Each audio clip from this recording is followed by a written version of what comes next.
Dan merasa bersyukur sekali karena sampainya hidayah Islam tanpa kita perlu repot-repot.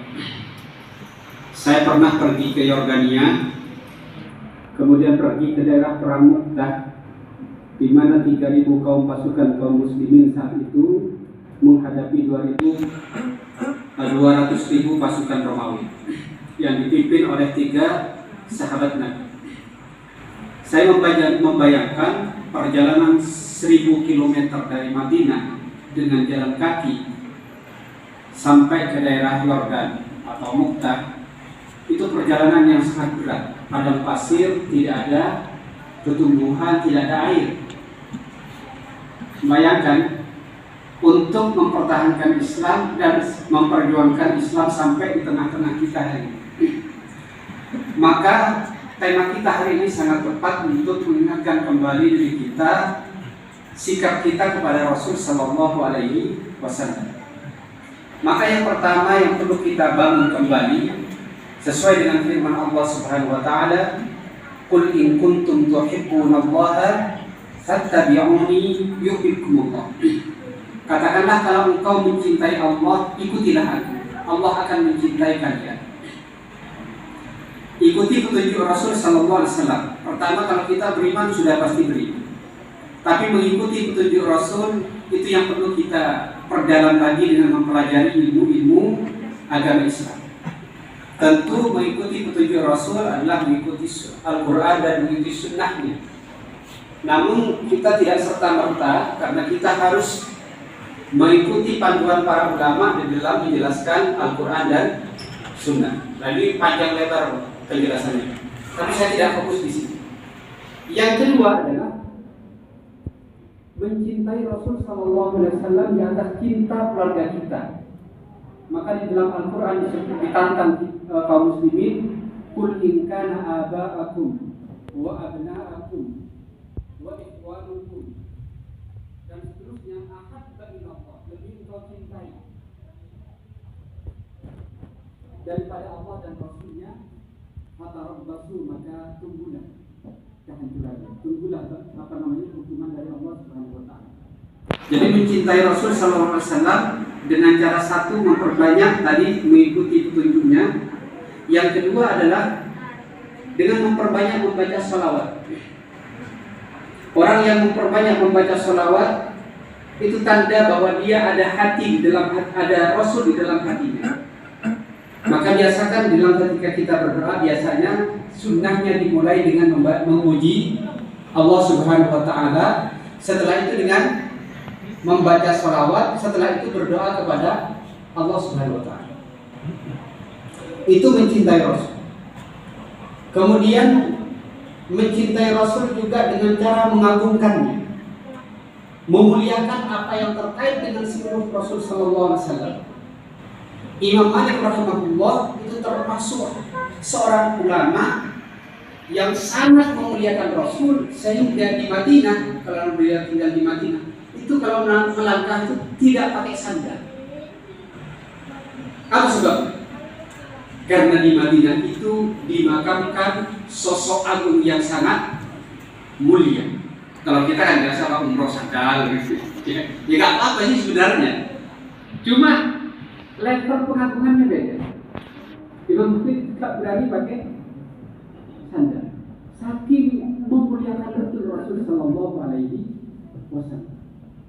Maka segala sesuatu yang terkait dengan Rasul dimuliakan, dan itu membawa keberkahan kepada kita. Dikisahkan seorang, ini kisahnya Pak, diceritakan oleh Muslim dalam sebuah video. Seorang menteri di Arab, menteri dunia, OPEC, itu punya anak yang otaknya kena penyakit, ada ulat, ada bakteri, harus dioperasi. Saking dia operasinya ini di Amerika, sampai kemungkinan operasinya itu satu, kalau enggak meninggal, dia sembuh tetapi cacat. Pilihannya, jadi bukan kembali normal. Jadi operasinya itu kata dokter, kalau tidak meninggal, dia akan sembuh tetapi cacat. Sudah putus asa. Tapi di hati ini ada cipta Rasul Sallallahu Alaihi Wasallam yang sangat kuat di hati sang menteri. Lalu dia datang ke Madinah dan ke makam Rasul, sholat, kemudian berdoa di sana, kemudian berbisik ke penjaga, tolong aku ambilkan tanah dari makam Rasul Sallallahu Alaihi Wasallam. Si anak ini Pak sudah dibawa ke Amerika dan sudah ditentukan tanggal operasi. Apa yang terjadi Mas sekarang? Si bapak ini datang ke Madinah, berdoa, kemudian meminta tanah kepada penjaga makam Rasul Sallallahu Alaihi Wasallam karena dia seorang menteri besar. Kelas sampean diusir Pak. Jangankan boro-boro nyentuh ininya aja lama-lama udah ini pergi. Ya. Tapi kapan? Yang penting ada cinta Rasul Sallallahu Alaihi Wasallam. Sebisa mungkin kita berharap di dalam hidup kita pernah bermimpi dengan Rasul Sallallahu Alaihi Wasallam. Dan itu biasanya kepada orang-orang yang rajin membaca salawat kepada Rasul Sallallahu Alaihi Wasallam. Allahumma salli wa sallim ala nabiyyina wa habibina wa qurrata a'yunina Muhammadin sallallahu alaihi wasallam. Kemudian tanah ini dibawa ke Amerika. Sebelum besok dioperasi, si anak ini, tanah ini diusapkan ke kepalanya. Sambil berharap dengan berkah kemuliaannya Rasul Sallallahu Alaihi Wasallam, Allah memberikan kesembuhan kepada si anak. Besoknya para dokter sudah siap-siap mau mengoperasi. Diperiksa lagi Pak. Tiba-tiba si dokter terkejut. Apa sebabnya? Seluruh penyakit di kepalanya sudah hilang. Itu kalau kita ada di dalam hati kita mengagungkan Rasul Sallallahu Alaihi Wasallam. Makanya adab-adab kepada Nabi itu diatur sejak mulai di zaman sahabat. Contoh di dalam Al-Quran, jangan sampai ada suara yang meninggi melebihi suara Rasul Sallallahu Alaihi Wasallam. La tarfa'u aswatakum fawqa sautin Nabi dalam surat Al-Hujurat. Jangan kau tinggikan suara kalian melebihi suara Rasul Sallallahu Alaihi Wasallam. Karena mana manusia yang sangat agung, yang memujinya bukan makhluk di dunia ini, tetapi Allah Subhanahu Wa Taala dengan pengagungan, dengan pujian yang sangat agung. Wa innaka la'ala khuluqin 'azim. Sesungguhnya pada diri Rasul Sallallahu Alaihi Wasallam itu ada akhlak yang sangat agung. Allahumma shalli wa sallim ala sayyidina Muhammad. Kemudian yang selanjutnya kita meneladaninya. Ini yang berat. Adakah semangat di dalam hati kita untuk meneladani seluruh perilaku Rasulullah SAW? Ibnu Umar radhiyallahu anhu, putranya Khalifah Umar bin Khattab, adalah orang yang sangat kecil, tetapi dimuliakan oleh Allah Subhanahu Wa Taala. Suatu hari beliau menunggang kuda dan diketawai oleh sahabat yang lain karena kakinya agak kecil, agak pincang. Tetapi kata Rasul, orang ini adalah orang yang dimuliakan Allah dengan Al-Quran.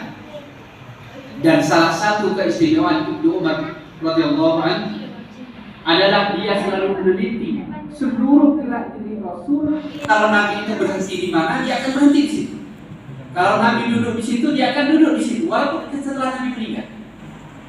Makanya ada di Yordan itu ada pohon, entah benar enggaknya, tapi orang-orang mengatakan ini pohon yang pernah diduduki oleh Rasul Sallallahu Alaihi Wasallam ketika sedang pergi ke Syam.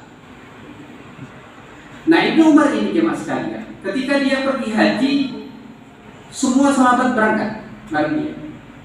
Lalu tiba-tiba Ibnu Umar berhenti dari kudanya lalu duduk di bawah pohon. Ayo. Apa jawaban beliau? Tidak.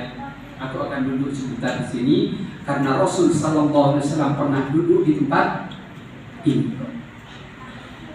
Salah satu ulama yang dimuliakan oleh Allah Subhanahu Wa Taala adalah Imam Bukhari, yang mengumpulkan hadis yang paling sahih ya sedunia.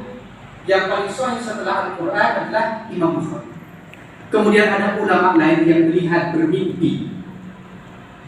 Terkait dengan keutamaan Imam Bukhari ini adalah dia adalah dia melihat Rasul Sallallahu Alaihi Wasallam, lalu telapak kakinya, bekas telapak kakinya itu dilangkahi oleh Imam Bukhari.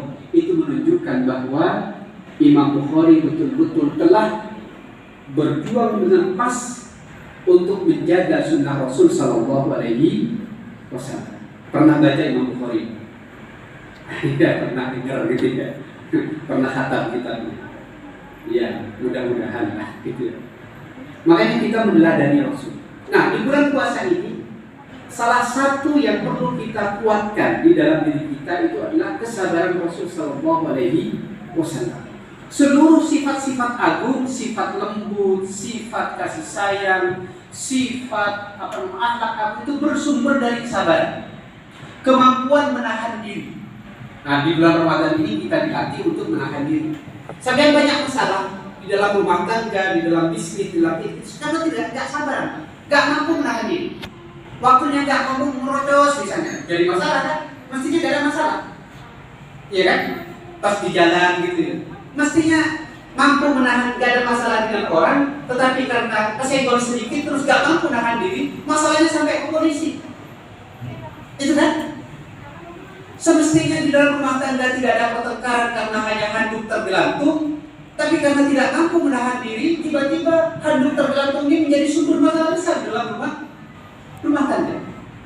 Itu yang namanya kesabaran. Makanya orang yang sabar itu pasti tumbuh sifat-sifat lain yang tampak indah di dalam diri kita.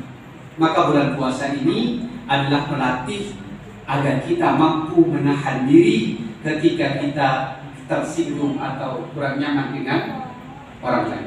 Mudah-mudahan Allah Subhanahu wa taala memberkahi Ramadan kita dan memberikan semangat kita untuk menuntut ilmu, untuk meneladani Rasul sallallahu alaihi wasallam. Assalamualaikum warahmatullahi wabarakatuh.